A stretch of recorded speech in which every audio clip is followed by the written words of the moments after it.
ఈరోజు మనం మాట్లాడుకోబోయే టాపిక్ పేరు మెనోపాజ్. అందరికీ నమస్కారం. నా పేరు డాక్టర్ మానస నెల్లుట్ల. నేను మైత్రిశ్రీ ఫర్టిలిటీ సెంటర్లో గైనకాలజిస్ట్గా వర్క్ చేస్తున్నాను. అసలు మెనోపాజ్ అంటే ఏంటి? చాలామంది లేడీస్ మెనోపాజ్ వస్తుంది అంటే ఎందుకు భయపడతారు? అది నిజంగా అంత ప్రమాదకరమా? దానికి ట్రీట్మెంట్స్ అనేవి అవసరమా అని ఇవాళ మనం మాట్లాడుకుందాం. 40 to 45 ఇయర్స్ ఏజ్ దాటిన మహిళలకి ఒకవేళ 1 ఇయర్ వరకు కంప్లీట్గా పీరియడ్స్ రాలేదు అనుకోండి, అప్పుడు మనం వాళ్ళని మెనోపాజ్ వచ్చింది అని డిసైడ్ చేస్తాం అనమాట. ఒకవేళ మనం కనుక్కోవాలి అనుకుంటే కొన్ని బ్లడ్ టెస్ట్లు ఉంటాయి. సీరం FSH అనే ఒక బ్లడ్ టెస్ట్ని చెక్ చేసుకుంటాము. దాని లెవెల్స్ రేజ్డ్ ఉంటే అప్పుడు మెనోపాజ్ వచ్చింది అని డిసైడ్ చేసుకోవచ్చు. ఓకే, సో మెనోపాజ్ వచ్చినప్పుడు సిమ్టమ్స్ అనేవి ఎలా ఉంటాయి అంటే హాట్ ఫ్లషెస్, ఆవిరిలో వచ్చినట్టు ఉండడం, ఒళ్ళు, నైట్ స్వెట్స్, రాత్రిపూట మధ్యరాత్రి ఒంట్లో నుంచి ఫుల్గా చెమటలు పట్టేసినట్టు ఉండడం, దడగా ఉండడం, palpitations, dryness of the vagina, ఫ్రీక్వెంట్గా యూరిన్ ట్రాక్ట్ ఇన్ఫెక్షన్స్ రావటము, డిప్రెషన్ లాంటి ఫీలింగ్స్ ఉండడము, లో మూడ్ లాగా ఉండడము, ఇలాంటి సిమ్టమ్స్ అన్నీ ఉంటాయన్నమాట. సో వీటన్నిటికీ ట్రీట్మెంట్ అనేది కంపల్సరీ అవసరమా అనేది next question.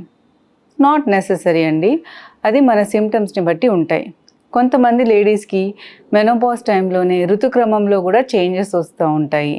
Irregular periods, heavy periods అలా ఉండడం కూడా ఉంటుంది. సో ఇలాంటి సిమ్టమ్స్ అన్ని అసోసియేటెడ్ ఉంటే దాన్ని బట్టి ట్రీట్మెంట్ అనేది ఉంటుంది.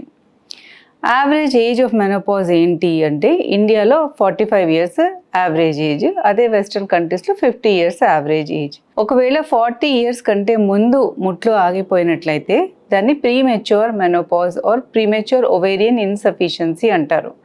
అదంతా వేరే టాపిక్, మనం దాని గురించి తర్వాత మాట్లాడుకుందాం. అలా ఉంటే కూడా దానివల్ల ఏమవుతుంది అనేది డిస్కస్ చేసుకుందాం.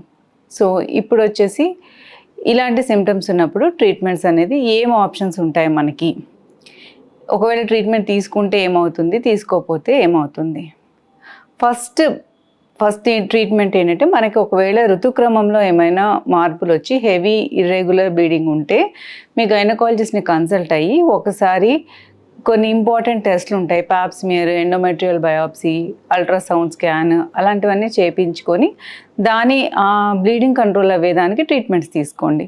నెక్స్ట్ మనం ఇంతకు ముందు డిస్కస్ చేసుకున్న సిమ్టమ్స్కి కానీ మీకు ప్రాబ్లమ్స్ ఉన్నాయంటే మాత్రం దానికి 3 మెయిన్ ట్రీట్మెంట్స్ ఏంటి. ఫస్ట్ థింగ్ బేసిక్గా లైఫ్ స్టైల్ మోడిఫికేషన్స్ అనమాట. మనం యోగా, మెడిటేషన్, వాకింగ్ అలాంటివి ఏదైనా చేసి మైండ్ని కామ్గా ఉంచుకొని బాడీని రెగ్యులర్ ఎక్సర్సైజ్ చేసి డైట్ మెయింటైన్ చేసి ఇవన్నీ ఫోకస్ చేస్తే జనరల్గా ఇలాంటి సిమ్టమ్స్ అనేవి కంట్రోల్గా ఉంటాయి, మైల్డ్గా ఉంటాయి. ఎందుకంటే మన దేశంలో ఆడవాళ్ళకి ఎవిడెన్స్ షోస్ దట్ ఇండియన్ ఉమెన్కి మెనోపాజ్ సిమ్టమ్స్ అనేవి చాలా తక్కువగానే ఉంటాయి అన్నమాట, అదే వెస్ట్రన్ ఉమెన్తో కంపేర్ చేస్తే. సో ఇలాంటి ట్రీట్మెంట్స్ సరిపోతాయి. లేదు మెడిసిన్స్ దగ్గరకు వచ్చేసిన తర్వాత కొన్ని ఆయుర్వేదిక్ ట్రీట్మెంట్స్, హర్బల్ మెడికేషన్స్, అది కాకుండా సోయా ఎక్స్ట్రాక్ట్, ఐసోఫ్లేవోన్స్, ఇవి ఇంపార్టెంట్. ఇది కాకుండా నెక్స్ట్ ట్రీట్మెంట్ ఏంటంటే హార్మోన్ రీప్లేస్మెంట్ థెరపీ అంటారు. దీంట్లో ఏం చేస్తారంటే బేసిక్గా మెనోపాజ్లో మన బాడీలో ఈస్ట్రోజన్, ప్రొజెస్ట్రాన్ హార్మోన్స్ అనేవి తగ్గిపోతాయి. అండాశయాలోంచి వీటి ప్రొడక్షన్ అనేది తగ్గిపోతుంది. సో దాన్ని సప్లిమెంట్ చేయడానికి హార్మోన్ రీప్లేస్మెంట్ థెరపీ ఇస్తారు. దీని గురించి మీ డాక్టర్తో డిస్కస్ చేసి ట్రీట్మెంట్స్ తీసుకోండి. So I hope this information was useful to you. Thank you. నమస్తే.